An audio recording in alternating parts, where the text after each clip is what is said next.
Fala pessoal, tudo bem? Sejam todos bem-vindos mais uma vez. Vamos aqui então dando continuidade aos nossos estudos. Em relação à nossa aula de hoje, o tema abordado será obstrução mecânica intestinal ocasionado por intussuscepção, também conhecido como invaginação. Então, vamos lá. Antes da gente começar a falar sobre obstrução mecânica, precisamos compreender, precisamos entender que também temos obstruções não mecânicas. Quando falamos de obstruções não mecânicas, podemos citar uma situação, um quadro patológico muito propício, conhecido como o ilho paralítico, também chamado de ilho adinâmico. Esse ilho paralítico ele é caracterizado principalmente com a perca de movimento momentaneamente, temporariamente. Ele para de se movimentar, ele para de fazer as suas funções.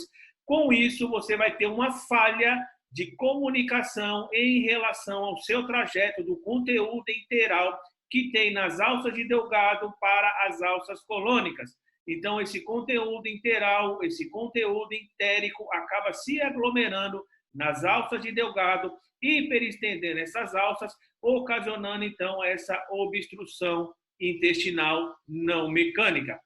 Em relação aos aspectos das imagens, principalmente em uma tomografia computadorizada, você vai observar alguns sinais clássicos que podem sugerir, principalmente o ilho paralítico, chamado de fecalização. Isso porque esse conteúdo entérico, esse conteúdo enteral que acaba ficando por um longo tempo aglomerado nas alças de Delgado, ele acaba sendo desidratado e começa a formar aquele aspecto mosqueado, aquele aspecto miolo de pão, aquele aspecto floculado de fezes que conseguimos encontrar perfeitamente em uma imagem normal quando se trata das alças colônicas, chamado de sinal da fecalização. Então, a gente caracteriza que se trata, então, muitas vezes, de ilho paralítico.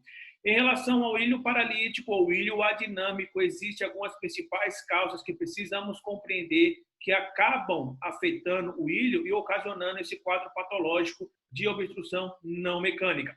Com isso, utilizamos o mnemônico. Esse mnemônico ele é fundamental principalmente na memorização das suas principais causas do ilho paralítico, o ilho adinâmico. Utilizamos, então, o mnemônico 5Ps.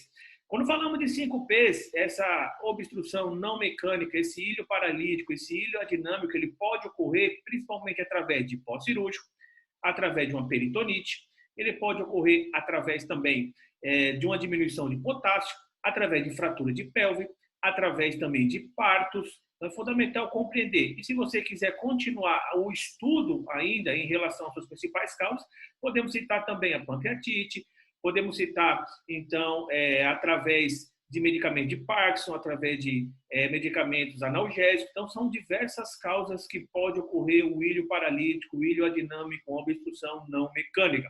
Então, é fundamental a gente compreender. Vamos agora falar um pouco sobre o intuito do nosso estudo, ou seja, uma obstrução mecânica ocasionada por intussuscepção, também conhecido como invaginação. Se vocês forem na literatura e observarem o seu significado, a intussuscepção, também chamado de invaginação, ele é caracterizado como a sua alça, ou seja, a alça intestinal ela acaba se insinuando para dentro dela mesma, ou seja, um segmento de alça ele é puxado para dentro de si, ocasionando então uma obstrução mecânica. Em relação a essa invaginação, essa intussuscepção, ela pode ocorrer em bebês, pode ocorrer em jovens, pode ocorrer em adultos. Em relação ao nosso caso, que vamos reportar hoje, vai ocorrer em um paciente adulto de 23 anos. Em relação à intussuscepção, a gente precisa entender que esse paciente, na grande maioria das vezes, ele vai abrir a triade clínica clássica. Essa triade clínica clássica se trata, então, de dor abdominal intermitente, através de vômitos e através de uma massa palpável. Em relação à intussuscepção, à invaginação em adultos, em 90% dos casos, a gente consegue observar o ponto principal. E esse ponto principal, geralmente, quando ocorre nas alças colônicas, seria um ponto principal ocasionado através de doenças malignas, ou seja, lesões malignas. Agora, quando a gente encontra esse ponto principal em alças e delgado, na grande maioria das vezes, geralmente, são lesões benignas. Então, quando falamos de lesões malignas, que ocorre a intussuscepção, a invaginação, podemos citar, então, principalmente o carcinoma coloretal, Podemos citar algumas metástases, como, por exemplo, o melanoma, câncer de pulmão, o câncer de mama, através de alguns linfomas. Quando falamos de lesões benignas, ou seja, neoplasias benignas, podemos citar, então, o tumor estromal gastrointestinal, podemos citar pólipos intestinais, podemos citar o lipoma também intestinais, podemos citar, então, mucoceles, né? Mucoceles intestinais. Então, são algumas causas fundamentais que precisamos compreender onde ocorre principalmente a intersuscepção.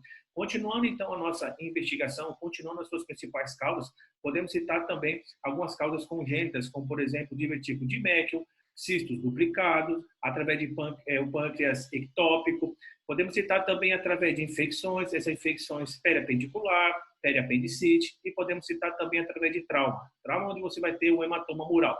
Então, são algumas principais causas que ocorrem a intersuscepção. Em relação a esse nosso caso, em relação a nessa abordagem, a gente vai fazer uma avaliação em relação aos aspectos das imagens por tomografia computadorizada do segmento do abdômen, inicialmente sem administração do meio de contraste, em cortes no plano axial e também reconstruções no plano coronal. Assim a gente vai conseguir fazer uma excelente avaliação e observar a intersuscepção, onde temos uma invaginação de alças intestinais. Então, em relação aqui ao caso, um paciente jovem, paciente de 23 anos, onde ele abre a clínica com a triade clássica, ou seja, dor abdominal intermitente, vômitos e também uma massa palpável. Esse paciente também ele tem uma síndrome muito interessante, chamada de síndrome de Bader-Jackson. Essa síndrome de Bader-Jackson seria uma síndrome onde você tem pólipos intestinais. Então, nesse caso, esse paciente ele tem uma intersuscepção, ou seja, uma invaginação benigna em alças de Delgado, ocasionado pela síndrome que ele tem. Essa síndrome de Bader-Jackson é uma síndrome onde você tem pólipos intestinais, também você tem um diagnóstico diferencial de hamartomas. Então, nesse caso, esse paciente ele tem a síndrome de Bader-Jackson. Então, em relação ao caso, você pode observar, então, essas imagens. Então, essas imagens é interessante você sempre fazer uma avaliação e observar sempre alguns sinais clássicos, né? Observar toda a clínica do paciente. Quando falamos da clínica do paciente, estamos falando de sinais, sintomas e laboratórios. Em relação aos sinais, é fundamental, principalmente em imagens, ultrassonografia, ressonância, tomografia computadorizada, alguns sinais clássicos que a imagem nos dá. Nesse caso, nós temos, então, a imagem por tomografia computadorizada e temos um sinal clássico aqui, ó, chamado sinal do alvo, ou sinal do olho de boi, é um sinal clássico de intersuscepção, também chamado de invaginação. Esse sinal também é muito bem visto em relação à ultrassonografia, também visto também como um sinal do pseudo-rim. Então, é fundamental fazer essa avaliação. Então, nesse caso, a gente consegue observar o sinal do alvo, onde você tem a alça intestinal, você tem gordura mesentérica no seu interior, você tem vasos, você tem nervos também que acompanham essa invaginação. Temos um corte mais abaixo aqui na escavação pélvica, onde podemos observar, então, que a alça acabou se insinuando para dentro dela mesma, ela acabou puxando ela para dentro dela mesma, o segmento, e você vê, então, a gordura mesentérica, você vê vasos, você vê nervos que acompanham essa intersuscepção, ou seja, essa invaginação. Nesse nosso paciente, essa invaginação ocorreu através de alças de íleo, né, em cima de alças de Delgado. Então, foi a alça de Delgado que acabou se insinuando para dentro dela mesma, né? Então, nós temos aqui uma avaliação perfeita em relação aos aspectos das imagens. Mudando o plano das imagens, você pode observar que essa invaginação, ela pega da altura da região do hipocôndrio esquerdo até a região da escavação pélvica. Você vê, então, aqui, ó, traços aqui, ó, bem interessante de vasos, traços em relação à gordura mesentérica no seu interior, a intersuscepção. Então, a gente crava que se trata, então, de uma obstrução intestinal mecânica ocasionada por uma intersuscepção, ou seja, uma invaginação, onde o paciente ele tem a síndrome de Bader-Jackson, onde se trata, então, de vários pólipos intestinais que pode ocorrer, então, essa invaginação. A gente consegue observar, então, essa invaginação perfeitamente através das imagens coloridas também, onde você vê uma alça se insinuando para dentro da outra, levando gordura do mesentério, levando vasos e também levando aqui alguns nervos. Então, esse paciente foi diagnosticado, foi cravado através dos sinais, através da clínica do paciente, se trata de uma obstrução mecânica, e esse paciente foi diretamente para o bloco cirúrgico, né? E foi feita, então, ali a intervenção cirúrgica nesse paciente. Então, interessante a gente observar, então, os sinais que a imagem nos dá, voltando um pouquinho aqui, ó, principalmente o sinal, que a gente consegue observar o sinal do alvo, onde você tem alça intestinal, no seu interior você vai ter a gordura mesentérica, você vai ter vaso, você vai ter nervos, onde a alça se insinua para dentro dela mesma, né? Então você vê aqui a gordura do mesentérico bem direitinho, essa alça aqui, ó, que ocasionou essa lesão, pegando o ilho, né?